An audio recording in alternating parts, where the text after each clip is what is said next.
ফরমালিনযুক্ত মাছ আপনি কিভাবে চিনবেন? ফরমালিনযুক্ত মাছ চেনার বেশ কয়েকটি উপায় রয়েছে।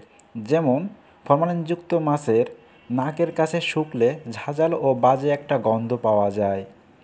ফরমালিনযুক্ত মাছের ফুলকা ধূসর বা কালচে বর্ণের হয়। ফরমালিনযুক্ত মাছের আঁশ তুলনামূলক ধূসর এবং ফ্যাকাশে বর্ণের দেখায়। চোখ ঘোলাটে ও ভিতরের দিকে ঢুকানো থাকে। এছাড়া ফরমালিনযুক্ত মাছে মাছি বসে না। ফরমালিনযুক্ত মাছের শরীরে আষ্টে গন্ধ কম পাওয়া যায়। মাছের দেহ তুলনামূলক শক্ত হয়। দেহ পিচ্ছিল থাকে না।